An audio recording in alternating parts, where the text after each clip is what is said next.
Which are the best castles to visit in the UK? What's the difference between a moat and a murder hole?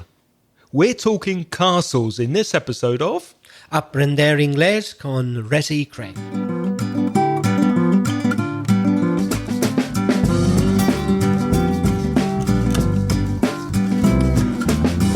Hello, I'm Craig.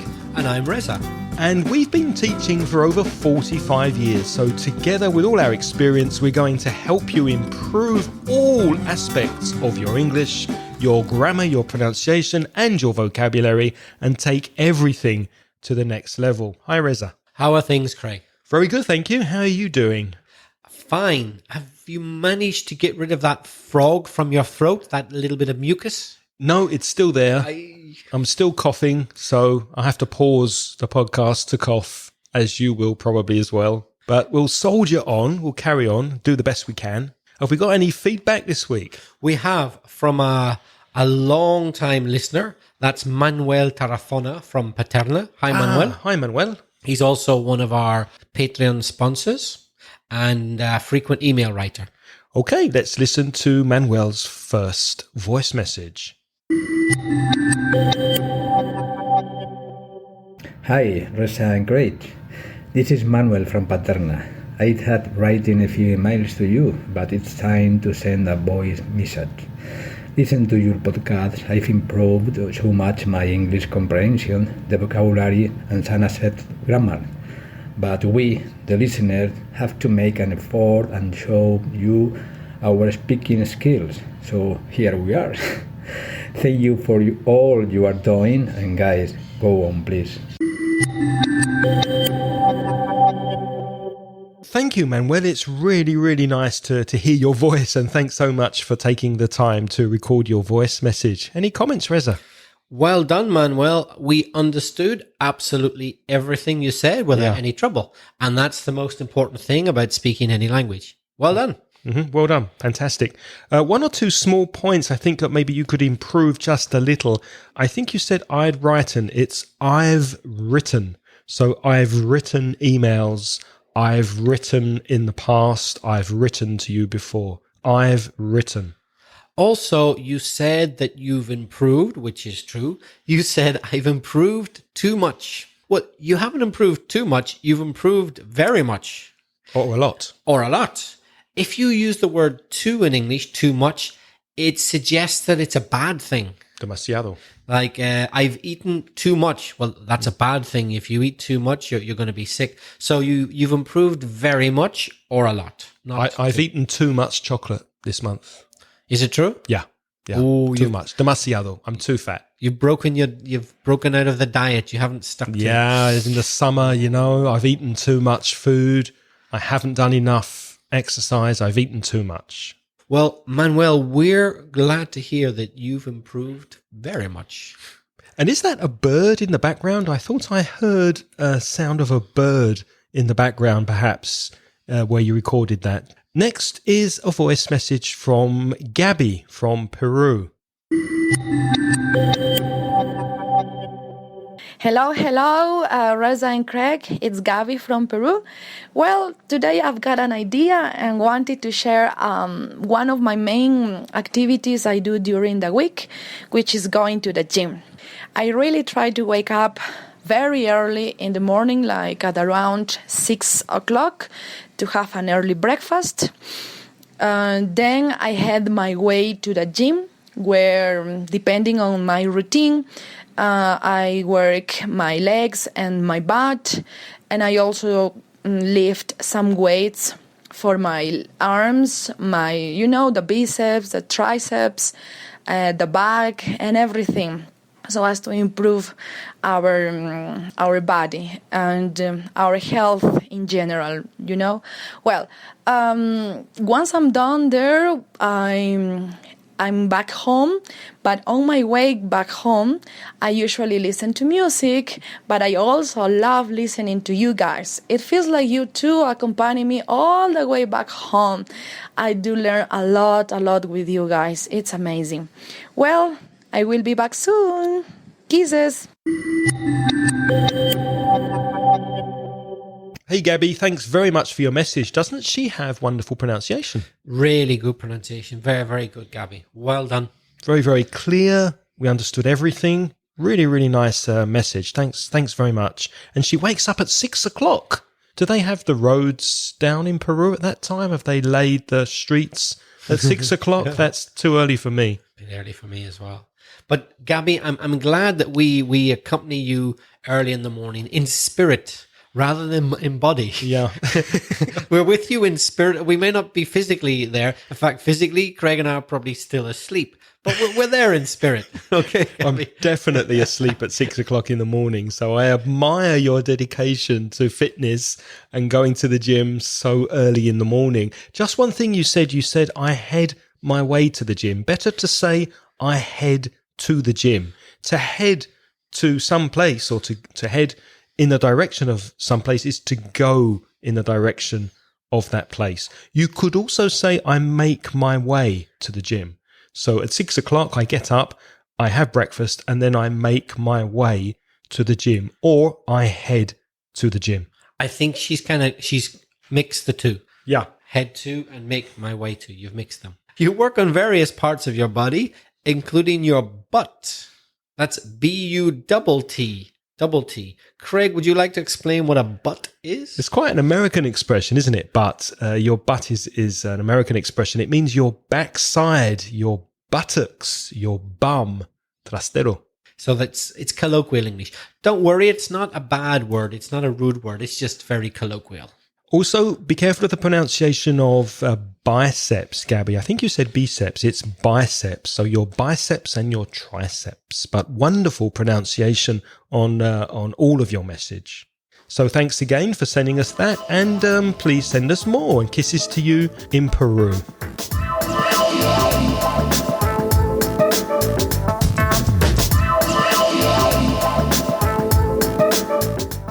Craig, we have yet more feedback, this time from Melina, and it's on the website. She's written a comment.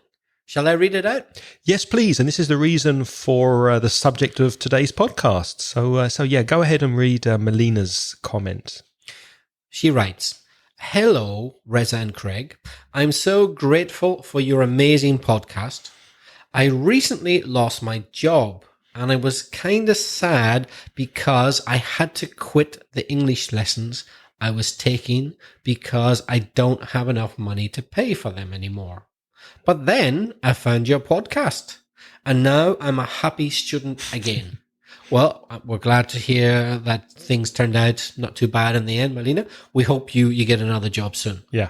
She continues, "I'm a fan of British castles. And I was wondering if you could talk about that. Thank you for the podcast, the tips, and the website. They are very helpful." Well, thanks very much, Melina. Yep. Thanks for your message. And sorry about the job, but at least you are improving your English with us. And I hope things get better for you very, very soon. So castles. One thing perhaps before we speak about castles is the pronunciation of the word castles, because it has a silent T.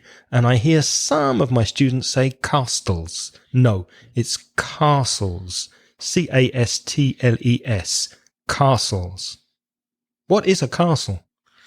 Well, a castle, it comes from the Latin word castellum, which is a type of fortified structure, typically built in Europe and the Middle East. During the Middle Ages, la Edad Media, mostly by European nobility.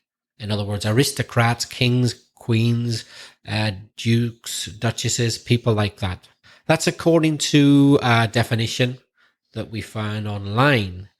You could also say a private fortified residence, a place where people live. Mm-hmm.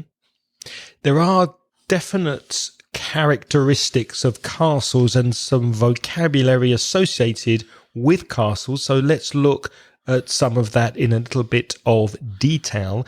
Reza, what's a moat? M-O-A-T. It's a deep, broad, that's wide ditch. A ditch is an area of land that's been excavated, a ditch, been dug out.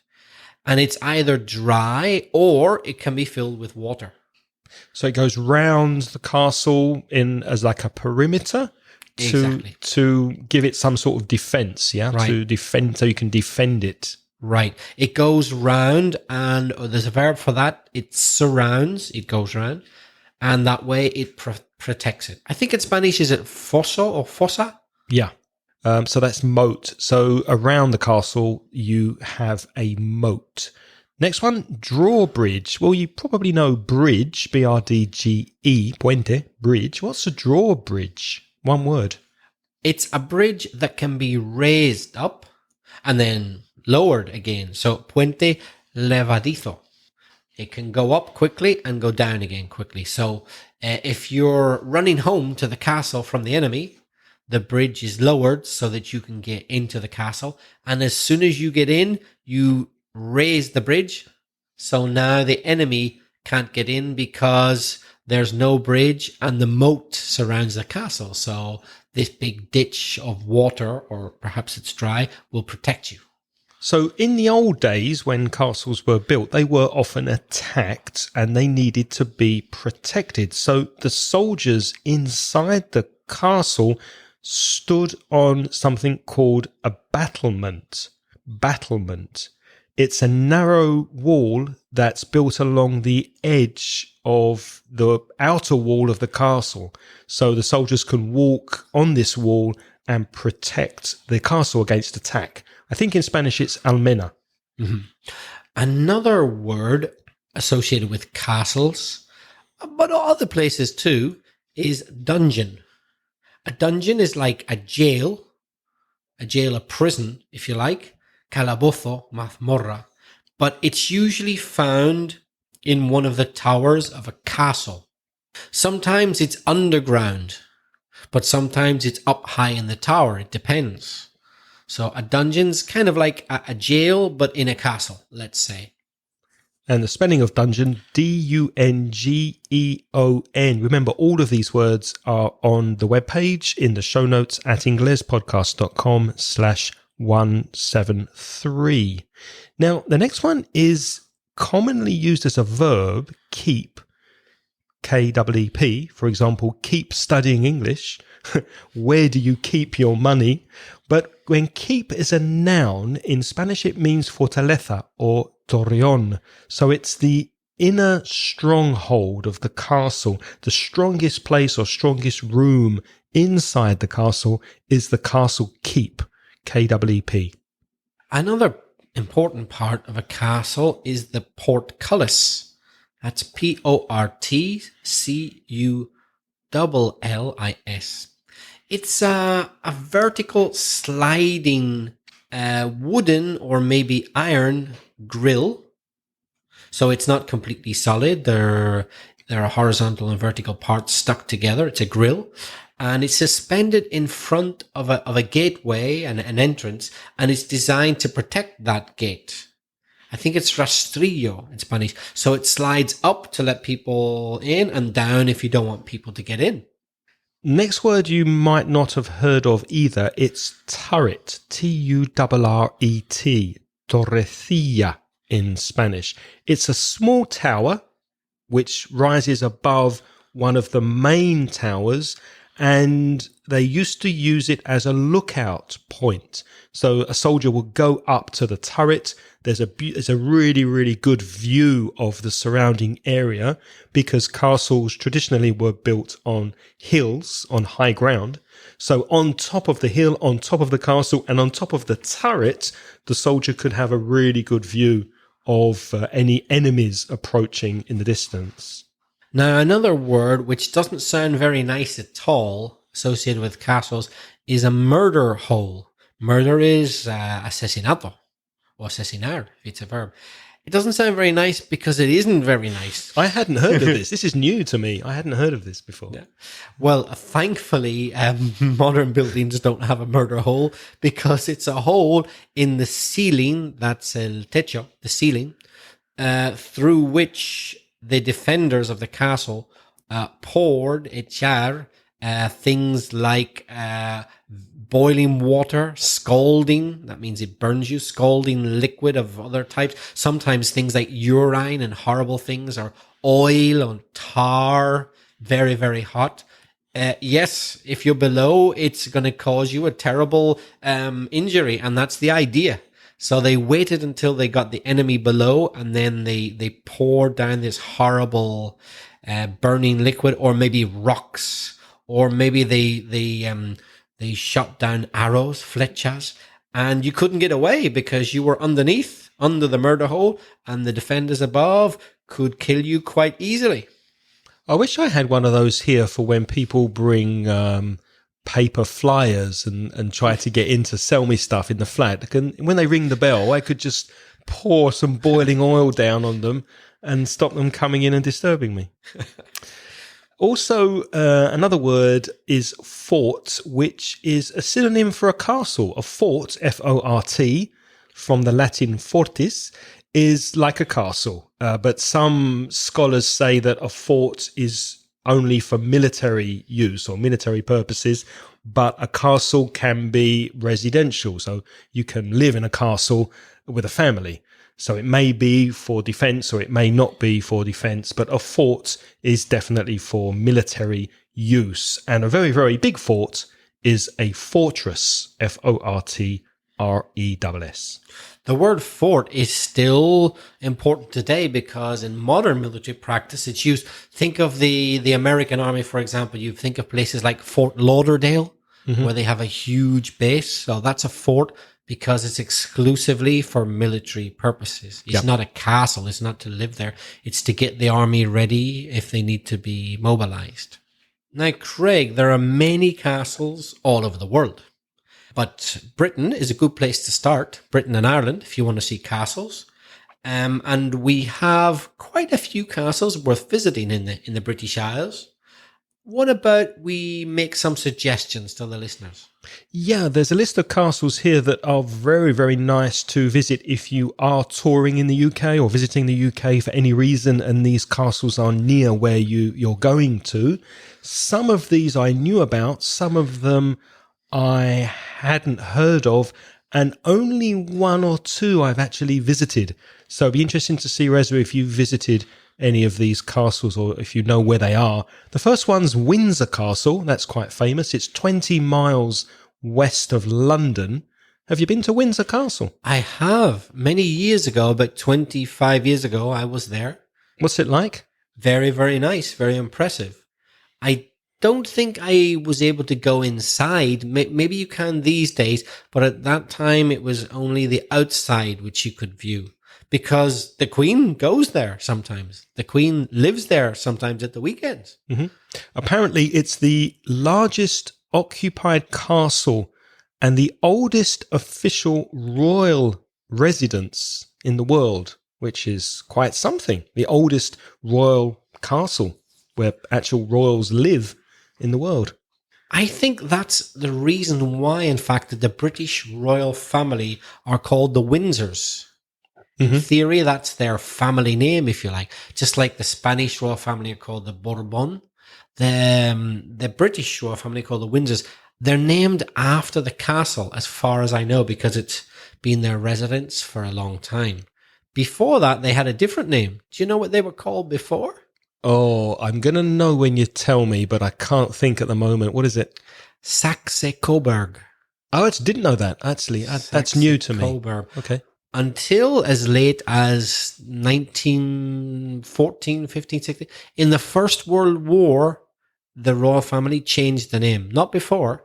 So up until the 20th century, they were the Saxe-Coburg. But because the British were fighting the Germans, it didn't sound good that the British royal family had a German surname. So they changed it to Windsor because of the castle. Well, that's interesting because Windsor Castle is about 900 years old. So I wonder if it obviously hasn't always been called Windsor Castle. It must have had another name before the royal family changed its name to Windsor. So what's the next one? The next one's a place I've also been to, I have to say. Hampton Court Palace. It's in Surrey, beside the River Thames. Very nice place. Yeah. Have you been there yourself? I was there as a child. I went there when I was very, very young, and I don't remember much about it except the gardens. I remember the gardens were really, really impressive. Me too. And very well kept, very well taken care of. Definitely worth visiting Hampton Court Palace. And it's famous because Henry VIII occupied the palace. And of course, Henry VIII famous for having 6 wives before beheading, cutting the head off 2 of them. And now it's a tourist attraction and very close to London, isn't it? It's quite close to London, Yeah, I think. not So far at all. you can definitely visit Hampton Court Palace if you're staying in London. Another very famous castle, I imagine some of our listeners have been there, is Edinburgh Castle. Now, I have never seen that because I've never been to Edinburgh, but that's definitely on my list. I'd love to visit Edinburgh and the castle. Have you seen it? I have, yes. I haven't been inside the castle, but it's quite easy to get a good view of it from outside, and it's beautiful. It sits above Edinburgh, doesn't it? You can see it from pretty much anywhere in Edinburgh. Anywhere there. It's right in the middle on what used to be a volcano. So it's now dormant. It's not going to explode. But the site of a former volcano is where Edinburgh Castle was built. So it's right at the top. So very good military defensive place. Nowadays, though, it's just used as the Queen's residence. When she goes to Scotland, she occupies Edinburgh Castle. Yep, it's a long way from London, so don't expect, of course it's in Scotland, don't expect to do an easy day trip from London to see it, but if you are touring Scotland or if you're in the north of England, definitely worth going there. Interesting facts, it's the most besieged castle in Britain, which means it has been attacked and laid siege to more than 20 times, apparently. And it also has the Scottish crown jewels in it. So lots to see inside and outside at Edinburgh Castle.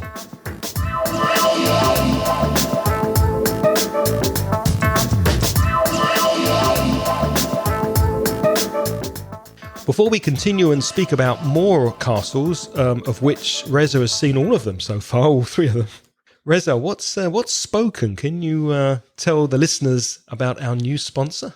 Well, we have spoken about it before. Spoken about Spoken. Yes, but just to remind you, Spoken is kind of like having an English instructor right in your pocket. Very nice.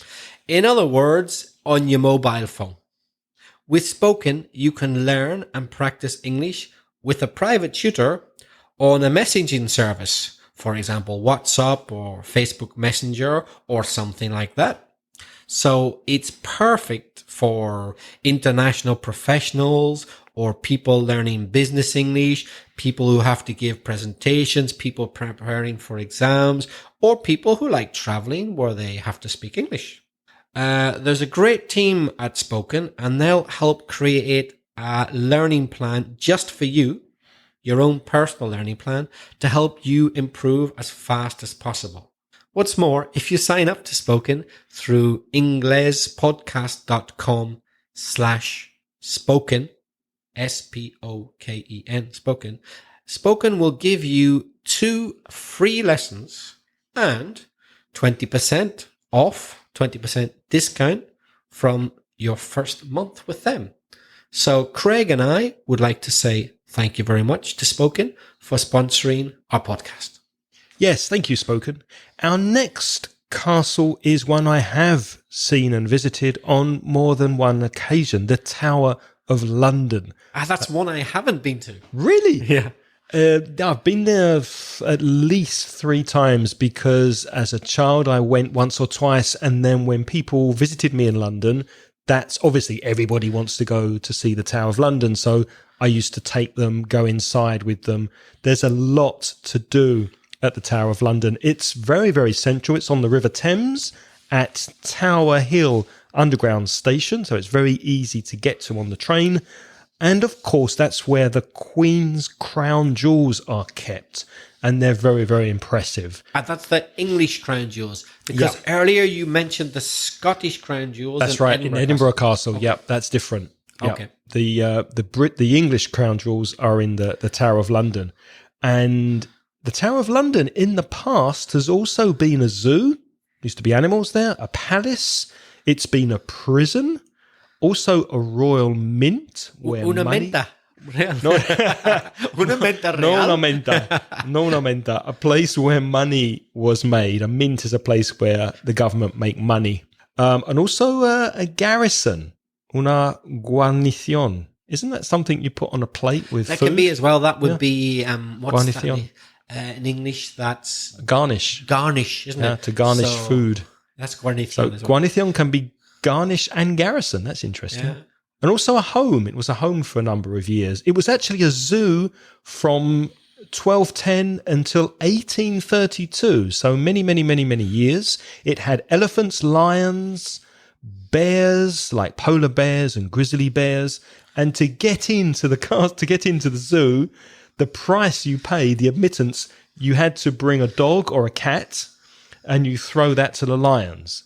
So you didn't pay money. You took a dog or a cat with you and said, okay, you can come in, and you throw the dog or the cat to feed the lions. And that is how you got into the zoo. Incredible. Yeah. Amazing. Isn't it the Tower of London, the place where the ravens live? That's right. The ravens. They're kind of like a type of crow. Cuervo. And there's some legend about them. What is it they say about the ravens? I think, now I'm not 100% sure, but I think when the ravens disappear from the Tower of London, it will fall. So the kingdom will fall and it will be invaded, or they'll lose the sovereignty of the country. Something like that. And strangely, they never go away. They do stay there, don't they? They're everywhere. Yeah, they're everywhere. As soon as you arrive there, you see the ravens are in the moat, which, as you remember, is around the outside of the castle to protect it. Obviously, now there's no water in the moat. There's green grass. It's very attractive, very pretty, very well looked after, very well kept. So I definitely recommend visiting the Tower of London next time you're in London if you haven't seen it. Now, in the south of England, there's another castle, isn't there? Right in the south, down by Dover. Dover Castle is a very famous place, though I haven't been there, I must say. Me neither. It's near the famous cliffs of Dover. Cliffs are alcantilados, the white cliffs. They're very famous because sailors say that when you arrive in England by boat and you're near Dover, it's these cliffs that really let you know you've arrived in England, because they're made of chalk, titha, so they're white and you can see them from miles away. So when you see this big white cliff, you know you've got to England. Dover Castle was built by King Henry II, and it was like the military key to England. From there, he controlled militarily the whole of England. And it has lots of features like defensive tunnels under it. They were built during the Napoleonic Wars, so when the French and English were fighting, just in case of invasion by the French. A lot of castles and forts and towers were built around the British coast in case the French invaded. And also, boats left from here as late as the Second World War, so that's up to 1939 to 45. And they were used to evacuate the British troops from Dunkirk. When all the boats went over to rescue the soldiers and the people from France. Yeah. So a lot of them left from Dover. Actually, I saw a film about that not long ago. There's a film out called Dunkirk about that evacuation. And I think, yes, the cliffs of Dover appear in that film, actually. Because that's where they left from. Yeah. All the fishing boats and the small boats left from there, yeah. Yeah. They're not very well known, but there's actually a huge anti-nuclear bunker. So, how do you say bunker in Spanish?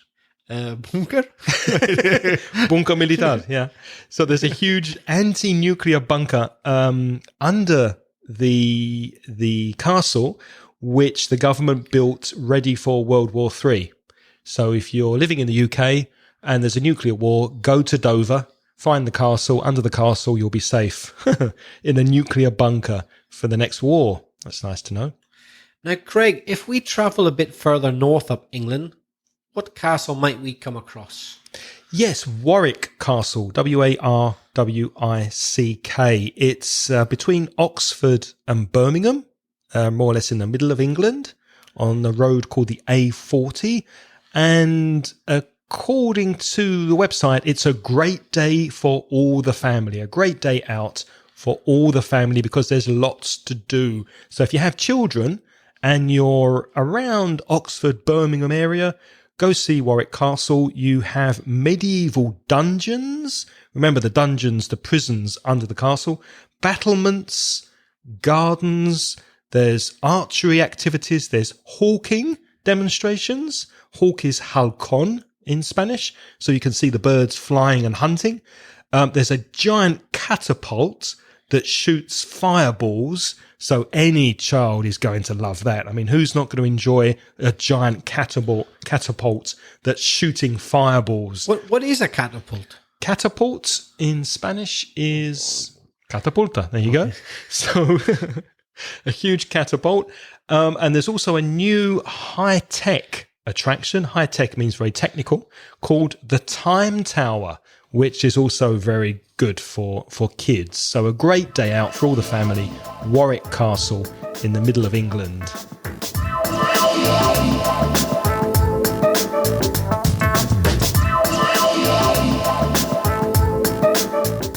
Is there anything of interest in Wales on the castle front? Oh, there certainly are. There are quite a few well-known castles in Wales. Perhaps one of the most famous is Carnarvon Castle. Mm-hmm. That's in northwest Wales, just outside the famous Snowdonia National Park. Oh, it's beautiful. I've never been there. I'd love to go. Very pretty. I'd love to go. So Snowdonia is the highest point in Wales and one of the highest points in the British Isles.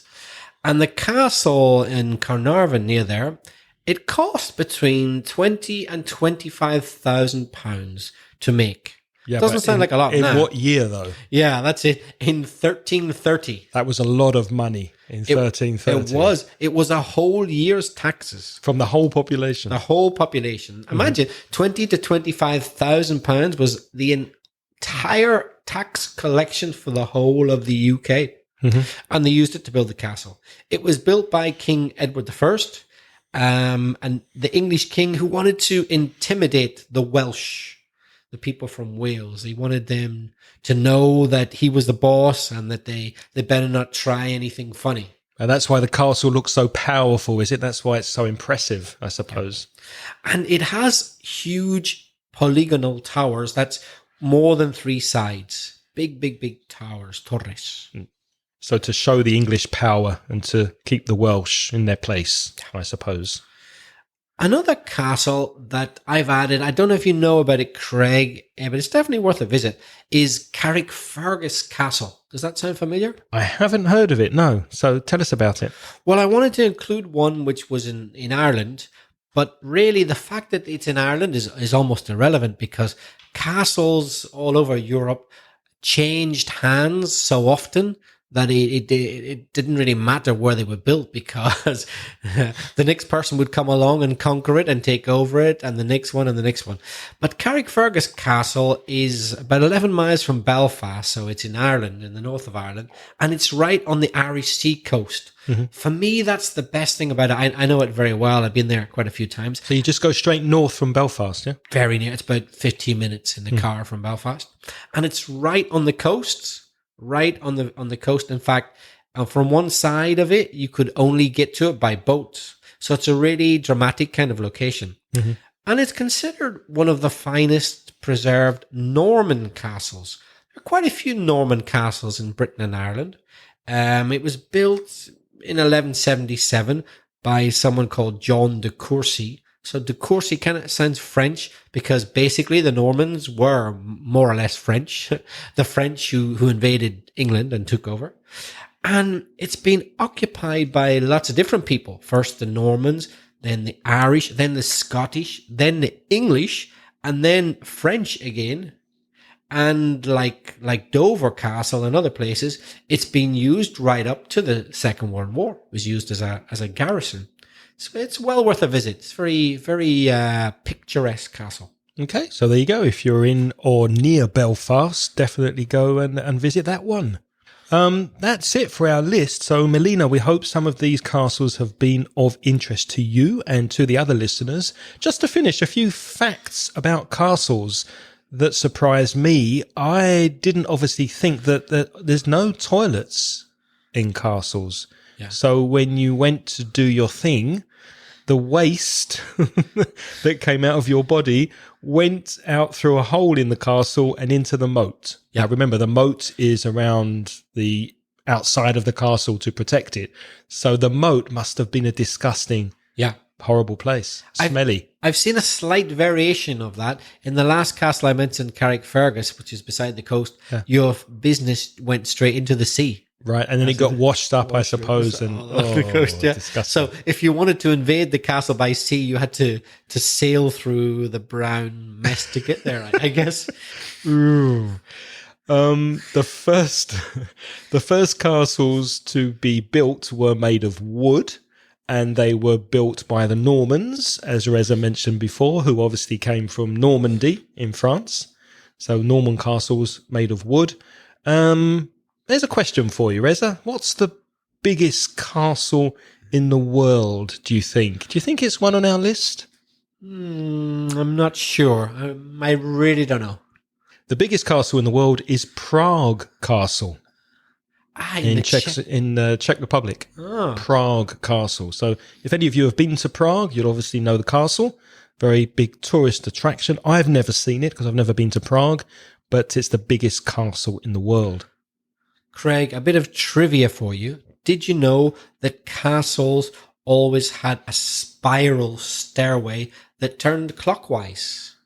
Yes, so that's one thing I did know. And the reason for that is so that if you have a sword, espada, and you're going up the stairway that's spiral, because if you're going up with the sword in your right hand, it's very easy to see. So that's the reason why, to defend it, it's better that the spiral stairway went clockwise and not anti-clockwise to defend it easier. Craig, how many castle or castle sites, sitios, do you think there are in England? Quite a few. Apparently there are 1,500 castle sites in England. That's England only, not the UK. And about 300 of these castles are still standing and in reasonable condition. So really, if you go to England or if you go to the UK, there's no excuse not to visit castles if that is your thing. Anyway, thanks to Melina for your question, and we hope you found that interesting. Before we go, there's been a comment on the website from Lucia. Reza, would you like to read it? She wrote, "Hello, Reza and Craig. Commencing to hear this new podcast."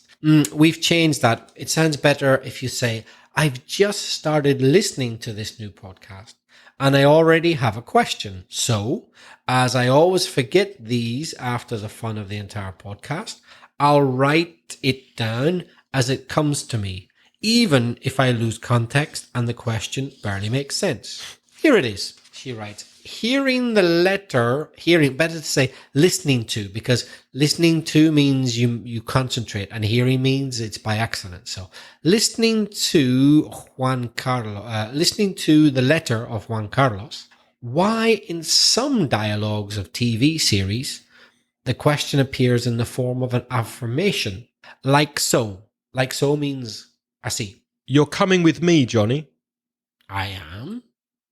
So the I am here is an affirmation, but with a question rising intonation. So the rising intonation, I am, makes it a question, doesn't it? Although really the question would be, am I?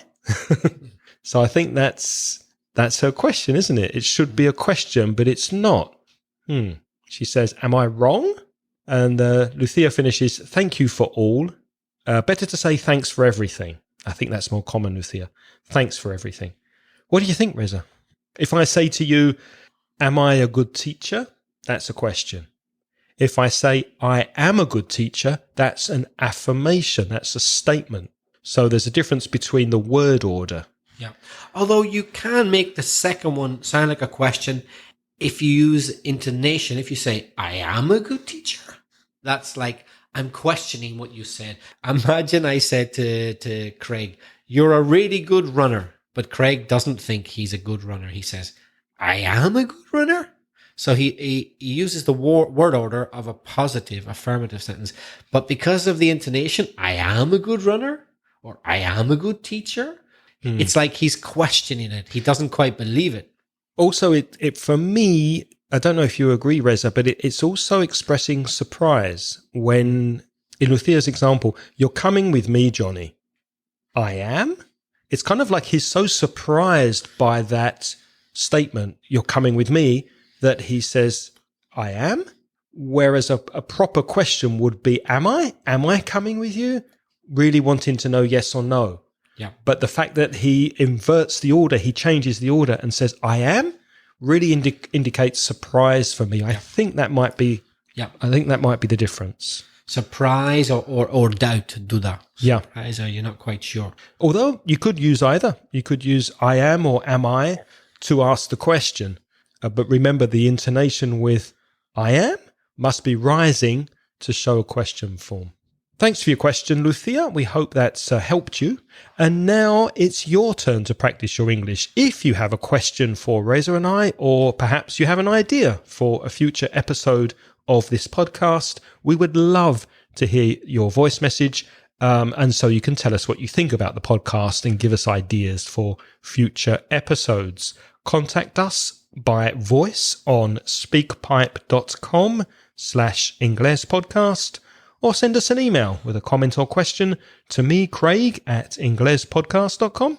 Or to me, Reza, at belfastreza@gmail.com. And if you would like more detailed show notes, we would love to have you join our list of Patreon sponsors who are on patreon.com/inglespodcast. And as usual, we'd like to thank our wonderful sponsors who are Nicole, Ana, Pedro, Manuel, Maite, Lara, Maria, Sara, Carlos, Zara, Heath, Picazo, Mamen, Juan, Cory, Mariel, Jorge, Raúl, Rafael, Manuel, Agus, Manuel Velazquez, Nestor, who has the wonderful podcast Luces Extrañas at nestorgm.com, Juan Carlos, Rafa Bancels, Beatriz Sanchez, Jose Luis Arguey, Miren Full. Thank you to all of you. And remember, if you are about to have a job interview in English and you are a patron of this podcast, go over to the Patreon page and you can download for free an ebook and audio file which will help you pass a job interview in English. That's available in MP3 and PDF.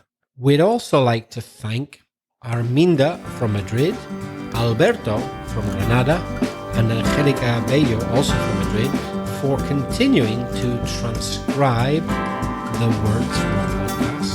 Thank you very much. Already, you can find transcriptions from episodes 131 to 142, and also the very first episodes 1, 2, 3, and 4. So thank you to you three for working on those transcriptions. And Alberto, because we record this in advance, if you're on honeymoon, I hope you're having a good time.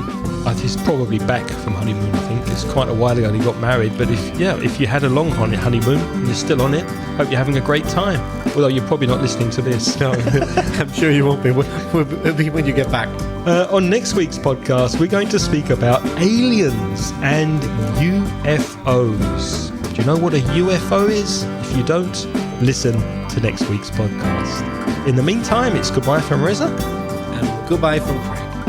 The music in this podcast is by Pitts. The track is called See You Later.